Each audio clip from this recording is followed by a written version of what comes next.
I know we live in this country. I know this. I've lived on this earth for half a century, and I know we live in this country. But white folks literally hate to see black joy.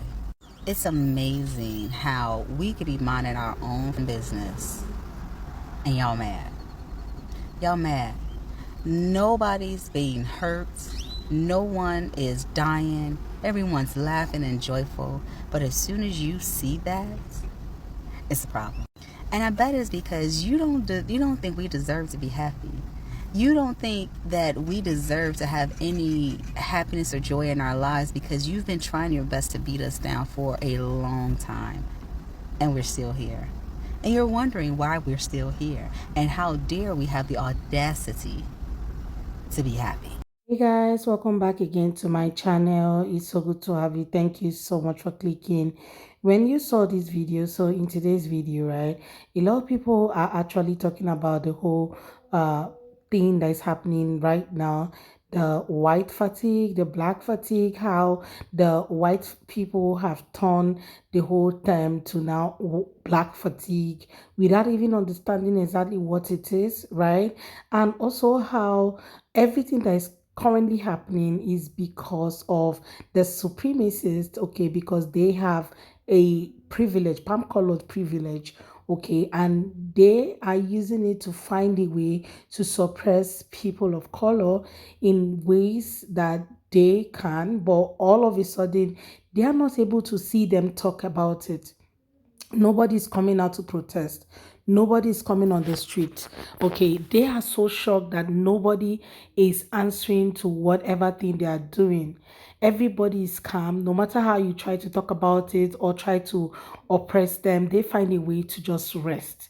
Okay, and that's why somebody said something that, all of a sudden, when black people collectively came together and said, we are going to rest this tenor, okay, the ancestors rose and decided to do their own thing. Okay, I don't know how true that is, but yeah. Anyway, I'm just going to let some of these videos roll. Then I'll come back with my commentary. Please let me know what your thoughts are in the comments, and please don't forget to subscribe to my channel and give the video a thumbs up. Don't forget to give it a thumbs up and also subscribe to the channel. Credit to all creators on this video. So let's go on. Then I'll come back with the commentary. White supremacy relies on having an uneducated population, and that is exactly what Trump's administration in the White House is creating today. Anti-intellectualism isn't just concerning because individuals don't know how to read or write at a high level. It's concerning because they don't know how to recognize patterns that are happening in society. They don't want you to recognize the historic danger of banning books or realize that in 2023 alone, more than 3,000 books were banned, mostly about sexuality, race, and gender. They don't want you to recognize that erasing history is dangerous, like how Florida changed slavery to involuntary relocation, or that the GI Bill that built the American middle class, including my family, excluded black veterans. Why? Because if you understood the way that racism is built into the foundation of this country, you would demand change. You would have to if you have any sort of conscience. From education to housing to policing, go back 30, 50, 70, 90 years and the pattern is all there. White supremacy needs you to be uneducated and complacent in your current status. So what is the most radical thing that you can do today, especially as a white person? Get educated, read a book, stop dismissing critical race theory as woke propaganda and actually look at the foundation of what we are saying, and you will literally be shocked. This is a message for the black community and those who support it. We are still resting, but there is a tide shift. For one, 47 is very confused as to why we are not taking to the streets. He doesn't understand it. He just knew that using tax dollars to tear up the Black Lives Matter street, that was going to do it. Tearing down the buildings with George Floyd and Breonna Taylor, he was sure that floating the rumor of pardoning Derek Chauvin would do it. His executive order to bring back segregation, all of his attacks on DEI, even though black people benefit the least from DEI. He was sure that would do it. It hasn't. And one thing that they didn't plan on at the end of the election, something that happened on November 5th, 2024, is when we all went into the voting booth and voted, and we were the only demographic that was united and held strong for democracy in this country. The 92% of black women who knew the assignment and knew what the stakes were, because we always do. The 78% of black men who held it down because they knew what would happen if they didn't. The black community knew the assignment. We became on the same wavelength. When Target did their thing, we collectively made them an example. Walmart also losing money. Amazon also losing money. Now, granted, allies that support the black community, the LGBT community, women, they've all been a part of that too. But black people have collectively been on the same wavelength. But in Trump's desperation to get us out into the streets, he is becoming more and more dangerous with his executive orders. On April 28th of this year, he signed an executive order. The executive order is titled Strengthening and Unleashing America's Law Enforcement to Pursue Criminals and Protect Innocent Citizens. Now, we all know that Trump don't give a crap about innocent citizens, because if he did, he would care about due process, and he wouldn't try to get rid of habeas corpus, because that is how you know that a citizen is innocent or not. So what they want to do in this executive order is give cops more power and permission to profile, to brutalize people that they just think are guilty.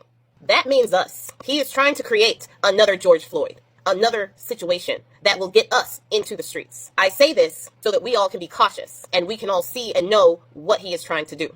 This executive order further militarizes the police that were already militarized with tanks and riot gear that apparently they do not need when people are protesting that are of a lighter shade, but they need it for us. This also further protects law enforcement officers who are accused of misconduct or police brutality.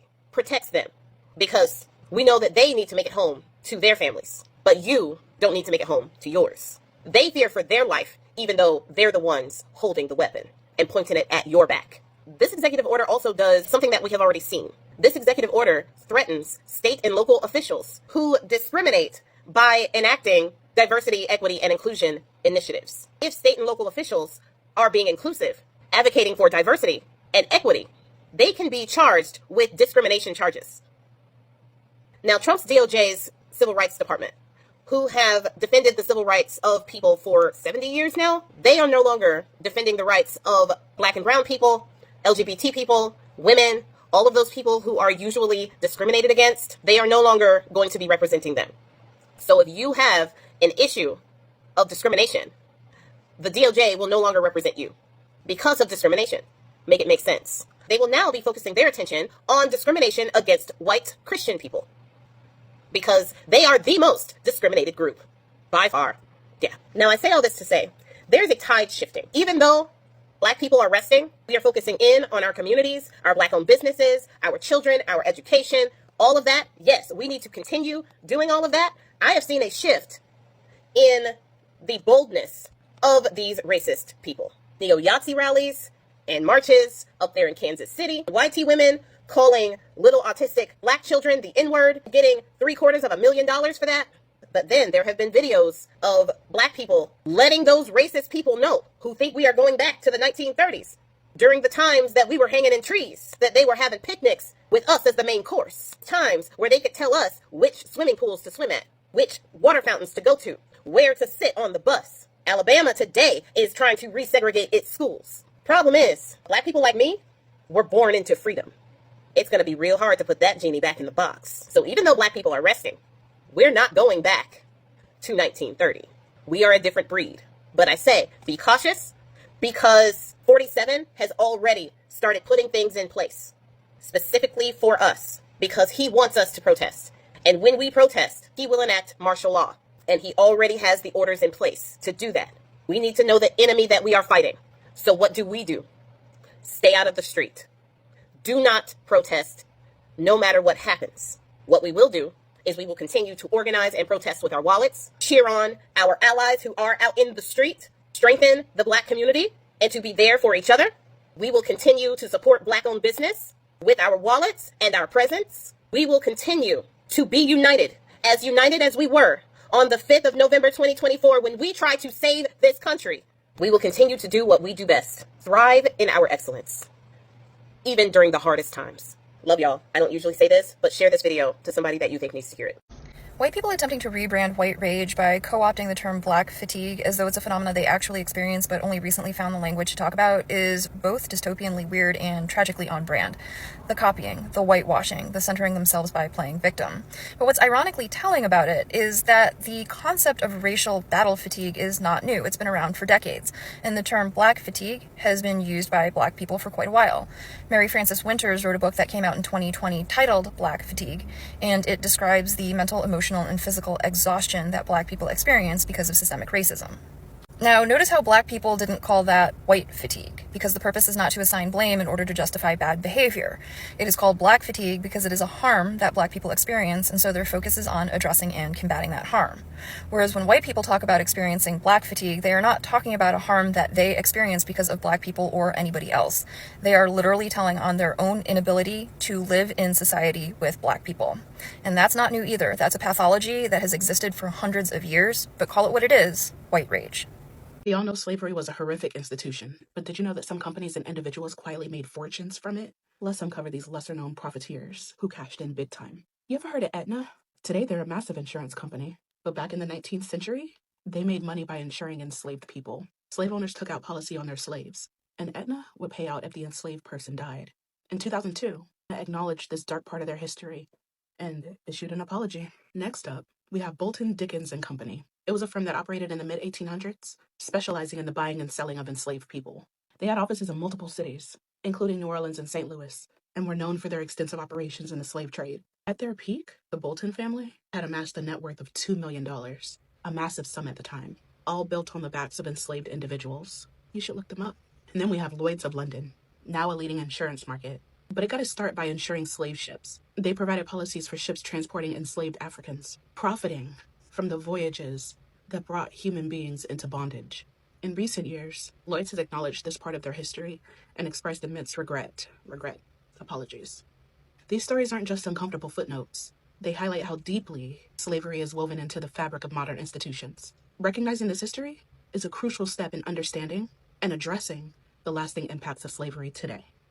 I think to them, they will be feeling that, bringing back segregation or doing some of these things that they've been doing was going to trigger people of color to act, to speak up or do anything. But it looks like nobody is even talking to them. Like the whole black community came out collectively and said, this year and for the next 4 years, they will be resting. All these years, they have always tried to struggle to speak, to be heard, to do everything for everybody, carry everyone on their shoulders. Whenever any community has an issue, they are standing up for that community. Whenever there is a problem, you're going to see them outrage. Whenever there is anything, you're going to hear the black community come out. But it looks like this year, when everybody came in consensus and said, you know what, we are not going to be speaking anymore. We are not going to be fighting. We are not going to be, yelling. We are not going to be on the street protesting. No matter what comes our way, we are just going to be quiet and silent. When they came to that collective, agreement, everybody sat down and decided to keep calm. And that's why if you have watched everything that's been happening in recent times, the protests and all that, you will just see maybe few black people out there. And each time they don't go out, you see police people are just sitting down on their own, no issues. Okay. Just the other time, the other black women went out to go protest. You saw two of them were carried. So this is just what people have been trying to say all along, that everybody just need to calm down and rest. They want everyone to speak, okay, but it looks like not speaking has helped them, done them a lot good than even speaking has ever done them. Every year, or in fact, all this while, they take it upon themselves to speak out, to make sure that everybody's heard, to make sure that everybody is okay, looking out for every other person like mother hen. But it looks like nobody really valued them or cared about anything they were doing, or nobody really cared. Everybody was just so calm about it. And when the whole election thing happened, you also the collective effort the different communities made. Latino community came out in mass and voted, even though even in the Latin community, most of them would tell you that it was Cubans mostly that voted for the current administration. Then you have the white women and white men. And yes, Now that the whole thing is hitting back, consequences is coming back and hitting them, the reality has set in, and they're finding out that, this whole policies are no longer favorable to us. This was not what we wanted. Maybe this was exactly what we wanted. What we are seeing right now is not what we voted for. They are now beginning to ask themselves some very deep question, and instead of them claiming that they made a huge mistake and coming out to speak about it, okay, and just saying the word sorry, or even if you don't say sorry, just accept that you made a mistake. They decided to play the victimhood, now tagging it black fatigue. Black people, they are making us have black fatigue. Their attitude, constant calling out and all that.